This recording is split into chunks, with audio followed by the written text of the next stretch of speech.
अब आगे चल करके आ गई दिवाली।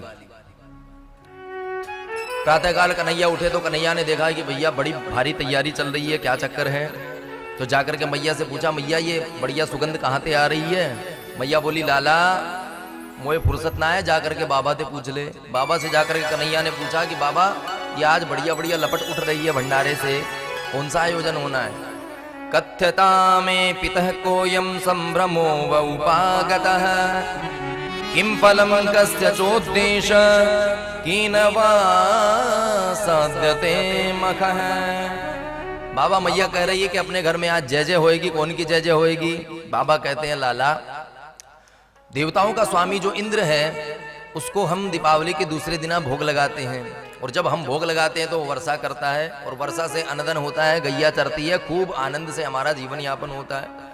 कन्हैया बोले कि यदि इंद्र को भोग लगाने से वर्षा होती है तो ऐसा नहीं हो सकता कि आधे लोग भोग लगा दें और आधे ना लगाएं। यदि ऐसा करेंगे तो क्या वो आधे भोग लगाने वालों के ही घर में वर्षा करेगा खेतन में।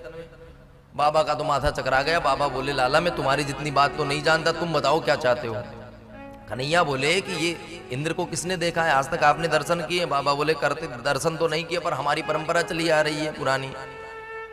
कन्हैया बोले, मैंने बहुत से शास्त्रों का अध्ययन किया है बाबा, और शास्त्रों का सार एक ही है, क्या, कर्मणा जायते जंतु कर्मणैव विलीयते सुखम दुखम भयम क्षेमम कर्मणैव विधि विपद्यते।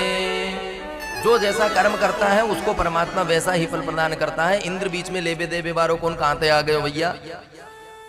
अरे भंडारी जी से आपको खीर मालपुआ बनवाने तो सामग्री देनी पड़ेगी। अब आप जाकर के कह देखो भंडारी जी खीर मालपुआ बनाओ, तो भंडारी जी कहां से बना देंगे, उनके पास तो खिचड़ी दलिए का सामान है, वही बनाएंगे। तो जो जैसा कर्म करता है ठाकुर जी उसे प्रदान करते हैं, इंद्र का कहीं कोई हस्तक्षेप नहीं है। तो बाबा ने कही, बता लाला क्या करें। बोले, इस बार मैं जिनको बताता हूं उनका पूजन करो। साक्षात जो प्रत्यक्ष देवता है उनका पूजन होना चाहिए। तो प्रत्यक्ष देवता कौन है, गो विप्रानल पर्वतान, ये गोमाता हमारी जो है सर्वदेवमयी, ये प्रत्यक्ष देवता है। विप्र ब्राह्मण जो है वो प्रत्यक्ष देवता है, और ये गिरिराज गोवर्धन जो है ये प्रत्यक्ष देवता है। इनका पूजन करो, फिर देखो कितने ठाठ होते हैं। बाबा ने जब प्रसंग चलाया तो आधे ग्वाल बाल समझ गए, आधों ने स्पष्ट मना कर दिया, महाराज हमारी तो पुरानी परंपरा है। अब देखते ही देखते समय बीतता गया। ठाकुर जी ने गोवर्धन जी की पूजा की सारी व्यवस्था बना ली, और समस्त ग्वाल बाल सखाओं को लेकर के गोवर्धन की तलेटी में पहुंच गए। ठाकुर जी पूजन करा रहे हैं। बाबा कहते हैं, लाला ये पूजन की विधि तो बता, पूजन कौन कराएगो। ठाकुर जी बोले, हम हैं तो खड़े तो हैं पुजारी। तो बोले, भोग क्या क्या लगेगो। तो सब व्यवस्थाएं ठाकुर जी ने पहले ही कर रखी थी। ठाकुर जी कहते हैं, पहले चरण धुलाओ। तो सब भर भर के लोटा चढ़ावे लगे। 1000 लोटा चढ़ा दिए, पर ठाकुर जी गिरिराज गोवर्धन जी तो कहीं से भी धुले हुए स्नान किए हुए दिखाई नहीं दिए। सबने आकर के हाथ जोड़ दिए। बोले, लाला हमने 1000 लोटा चढ़ा दिए, पर ये तेरे देवता की तो मूंछों गीली ना हुई। कन्हैया बोले, ऐसे स्नान कराओगे तो नहीं करा पाओगे, मेरो देवता अपने आप गंगा जी प्रकट कर लेगो। हाथ जोड़ करके प्रणाम करके प्रार्थना करो। तो सभी ने हाथ जोड़ करके जैसे ही प्रार्थना की तो मानसी गंगा प्रकट हो गई। बोल मानसी गंगा की। जैसे ही मानसी गंगा प्रकट हुई, गिरिराज गोवर्धन का स्नान हुआ, और अनेक प्रकार के मिष्ठान भंडार से प्रसाद लगने लगे। रसगुल्ला, रसमलाई, लड्डू, जलेबी, कलाकंद, बर्फी, इमरती सभी आ गई। रबड़ी के ढेर सारे भोग लगाए गए। भोग लगा करके जैसे ही गिरिराज गोवर्धन ने भोग प्रसादी को ग्रहण किया तो सभी ग्वाल बालों ने हाथ जोड़ करके पूछा, कन्हैया अब कोई कमी तो नहीं रह गई पूजन में। कन्हैया बोले, प्रसादी पूजन तो सब हो गई, किंतु परिक्रमा और लगाए ले, परिक्रमा से ही पूरा फल प्राप्त होता है। तो सभी जो हैं ग्वाल बाल सका परिक्रमा लगाने लगे। बोल भक्त वत्सल भगवान की। आइए आप हम सब भी मानसी परिक्रमा के साथ में ठाकुर जी के उस दिव्य रस में चलते हैं। छठा तेरी 3 लोक ते न्यारी है गोवर्धन महाराज। छठा तेरी 3 लोक ते न्यारी गोवर्धन महाराज। छठा तेरी 3 लोक ते न्यारी है गोवर्धन महाराज। छठा तेरी 3 लोक से न्यारी है गोवर्धन महाराज। गोवर्धन महाराज हमारे गोवर्धन महाराज। गोवर्धन महाराज हमारे श्री गोवर्धन